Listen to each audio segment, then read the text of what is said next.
எல்லாருக்கும் வணக்கங்க.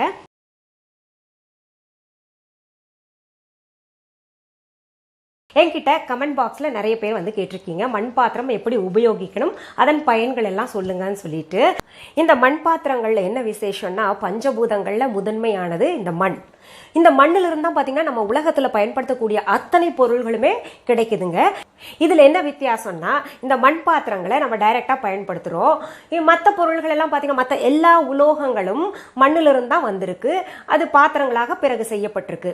இந்த மண் பாத்திரத்துல என்ன சிறப்பு, இதுல சமைச்சா என்ன சிறப்புன்னு பாத்தீங்கன்னா, அந்த காலத்துல முன்னோர்கள் எல்லாம் இந்த மண் பாத்திரத்தில் தான் சமைச்சு சாப்பிட்டுருக்காங்க. அதுவும் மீன் குழம்பெல்லாம் இதுல வச்சா நல்லா இருக்கும்பாங்க. இந்த வத்த குழம்பு, பூண்டு குழம்பு, அப்புறம் இந்த புளி போட்டது எது இருந்தாலுங்க இந்த மண் பாத்திரத்தில் சமைச்சு அப்படியே மூடி வச்சிட்டோம்னா அது ஊற ஊற அவ்வளோ சுவையா இருக்குங்க. இந்த மண் பாத்திரத்தில் சமைச்சோம்னா சுவை கூடும், அப்புறம் அடி பிடிக்காதுங்க. இப்போ நாகரீகத்தின் வளர்ச்சியால மற்றும் அது பயன்படுத்துறதுக்கு ரொம்ப பயமா இருக்கும். நான் நிறைய பாத்திரம் வச்சிருந்தேங்க, எங்க வீட்டுல ஹெல்ப்பர் இருக்காங்க இல்லையா, அவங்க வந்து பட்டுன்னு போட்டு நிறைய உடைச்சிட்டாங்க. அப்புறம் இன்னும் கொஞ்சம் பாத்திரம் இருக்கு, அது இங்க வைக்க இடம் இல்லாதனால நான் வைக்கல. அந்த மாதிரி உடஞ்சிருமோன்னு பயந்துகிட்டு நம்ம வந்து அது பயன்படுத்துறத குறைச்சிக்கிட்டு வர்றோம். நமக்கு வசதியா வேற என்ன இருக்கும் அந்த மாதிரி எல்லாம் பயன்படுத்திக்கிட்டு வர்றோம். ஆனா இதுல என்ன ஒரு வியப்புன்னா, நீங்க நம்ப மாட்டீங்க, இப்போ ஸ்டார் ஹோட்டல்லாம் பார்த்தீங்கன்னா இந்த மாதிரி சின்ன குவளையில தயிர் கொடுக்குறாங்க, லஸ்ஸி கொடுக்குறாங்க, பாதாம் பால் கொடுக்குறாங்க சில்லுன்னு, இதெல்லாம் வந்து கொடுக்க ஆரம்பிச்சாங்க. மண் பாத்திரத்தில் நமக்கு உணவு கொடுக்கறதுக்காக பார்த்தீங்கன்னா அதிக விலைங்க. கேட்டால் என்னன்றாங்க, மண் பாத்திரத்தில் கொடுக்குறோம் இல்லைங்க அப்படின்னு சொல்றாங்க. இதில் இன்னொரு வியப்பான செய்தி, நீங்கள் நிறைய ஸ்டார் ஹோட்டலில் போய் பாருங்களேன், பழைய சாதம் இருக்கு இல்லையா, நம்ம முன்னோர்கள் எல்லாம் உடம்புக்கு நல்லதுன்னு சொன்ன அந்த பழைய சாதம் எல்லாம் அந்த மண் பாத்திரத்தில் போட்டு சின்ன வெங்காயம் நறுக்கி கொடுக்குறாங்க. அது கூட மிளகா துவையல் கொடுக்குறாங்க, இல்லாட்டி சுட்ட மிளகா கொண்டு வச்சிடறாங்க ஸ்டார் ஹோட்டலில். அது பார்த்தீங்கன்னா உங்களுக்கு குறைஞ்சது 500 ரூபா பில்லு வருதுங்க. நம்ம வீட்டில் சாப்பிட சொன்னால் சாப்பிடுவோமா, இதே ஸ்டார் ஹோட்டலில் போய் சாப்பிடுறதுன்னா அவ்வளோ சந்தோஷமா இருக்கு. இதில் இன்னொரு நல்ல செய்தி உங்களுக்கு தெரியப்படுத்துறேங்க. பெருந்தலைவர் காமராஜர் ஒரு முறை பழைய சாதத்தை சாப்பிட்டு இருக்கிறத பார்த்துக்கிட்டு ஒருத்தர் கேட்டாரு, என்ன ஐயா நீங்க முதலமைச்சரா இருந்துகிட்டு நீங்க பழைய சாதத்தை சாப்பிடலாமா அப்படின்னு கேட்டதுக்கு காமராஜர் உடனே என்ன பண்ணாரு, தன் பாக்கெட்ல இருந்து 10 ரூபாய் எடுத்து அவர் கையில கொடுத்துக்கிட்டு, எங்கேயாவது பழைய சோறு வித்தா அதை வாங்கிட்டு வான்னு சொன்னாரு.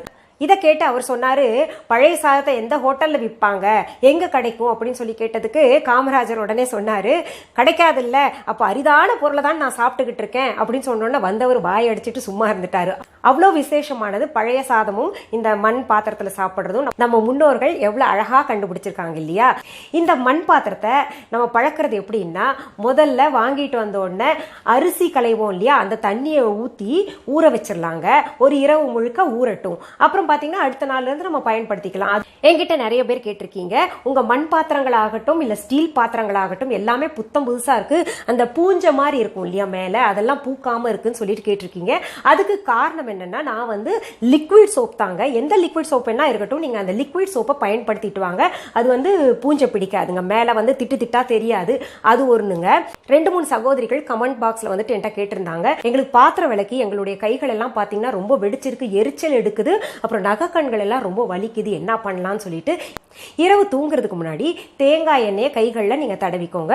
அப்படி இல்லைன்னா இன்னொன்று நான் சொல்றேங்க, இங்க பாருங்க, இந்த கிளவுஸ் பாருங்க, இந்த மாதிரி கிளவுஸ் கிடைக்கும். இது வந்து நம்ம போட்டுக்கிட்டோம்னா எது வரைக்கும் வருதுன்னு உங்களுக்கு போட்டு காமிக்கிறேங்க. இது வரைக்கும் வருது. இப்போ நமக்கு இது வரைக்கும் வர்ற கிளவுஸும் இருக்கு. இதை போட்டுக்கிட்டுங்க, இது லூஸா இருக்கு, இது வழியா தண்ணி போயிருமேன்னா நீங்க என்ன பண்ணுங்க, ஒரு ரப்பர் பேண்ட் டைட்டா போட்டு விட்டுக்கோங்க. ஏன்னா இது திறந்துருந்துச்சுன்னா இதுக்குள்ள தண்ணி போயிட்டு நம்ம கை ஊறி ஊறி காத்தும் போகாம ஒரு மாதிரி ஆயிரும் கையெல்லாம், அது இன்னும் கொஞ்சம் பிரச்சனையை தந்துடும். அதனால ஒன்னா இந்த மாதிரி கிளவுஸ் வாங்க. அப்படி இல்லைன்னா இந்த பாதி கையளவுக்கு ஒரு கிளவுஸ் கிடைக்குதுங்க, அது வாங்கி கூட போட்டுக்கலாம். தற்சமயம் என் கையில இல்லாத காரணத்தினால உங்களுக்கு அது இங்க காமிச்சு கொடுக்க முடியல. இப்போ இந்த கிளவுஸை போட்டு நீங்க லிக்விட் சோப்பு வந்து தொட்டுக்கிட்டு, இங்க பாருங்க, நான் பயன்படுத்தக்கூடியது இந்த நாருங்க, நல்லா ஜிகு ஜிகுன்னு இருக்குல்ல, இது வந்து நீங்க ஸ்டீலுன்னு நினைச்சுக்காதீங்க. இந்த நார்ல என்ன ஸ்பெஷல்னாங்க, நமக்கு நல்லா ரஃப்பாகவும் இருக்கும், சாஃப்டாவும் இருக்கும், ரெண்டும் கலந்து இருக்கும். இது வந்து எந்த ஸ்கிராச்சஸையும் பாத்திரத்துல ஏற்படுத்தாதுங்க. பாத்திரம் தேய்க்கிற நார் பாத்தீங்கன்னா ரொம்ப நல்லா இருக்கும், விலையும் ரொம்ப சாதாரணமா இருக்குங்க. அதனால இது பயன்படுத்திங்கன்னா நமக்கு பாத்திரமும் ஸ்கிராச் ஆகாது, அழுக்கும் நல்லா போகும். அதனால இது பார்த்து வாங்கிக்கோங்க. இந்த நார் பாருங்க எவ்வளவு பிளெக்சிபிளா இருக்கு பாத்தீங்களா. இந்த நார்ல லிக்விட் சோப் தொட்டுட்டுங்க, லிக்விட் சோப் வந்து அப்படியே சாலிடா ரொம்ப டென்சிட்டியா நீங்க எடுத்துக்காதீங்க, அதுல கொஞ்சம் தண்ணி கலந்துக்கலாம். அதை தொட்டு தொட்டு நீங்க விளக்கிக்கலாங்க.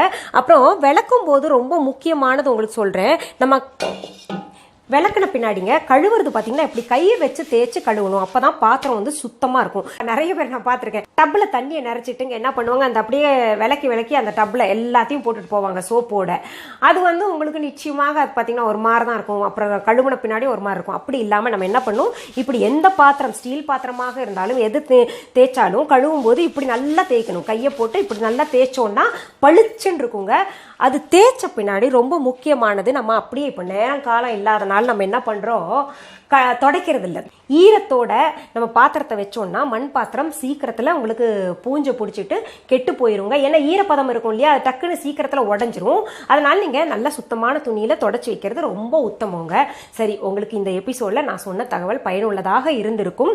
மீண்டும் அடுத்த எபிசோட்ல வேற ஒரு தகவலோட நான் உங்களை சந்திக்கிறேன். நன்றி, வணக்கம்.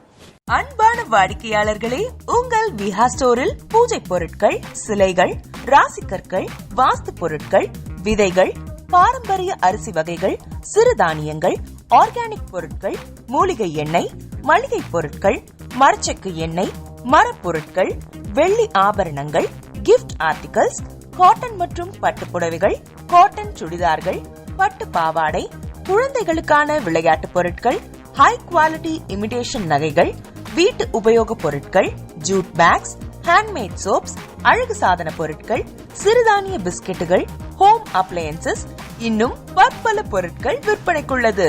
விஹா ப்ராடக்ட்களை நீங்கள் வாங்க விரும்பினால் அது எங்களுடைய viha.online வெப்சைட் மற்றும் சென்னை ராஜா அண்ணாமலைபுரத்தில் உள்ள எங்கள் விஹா ஸ்டோரில் மட்டுமே கிடைக்கும் என்பதை தெரிவித்துக் கொள்கிறோம்.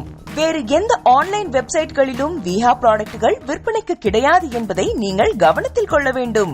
எங்கள் விஹா ஸ்டோரின் விலாசத்தை கண்டறிய கூகுள் மேப்ஸில் விஹா ஸ்டோர் என்று டைப் செய்தால் வழியை கண்டறியலாம்.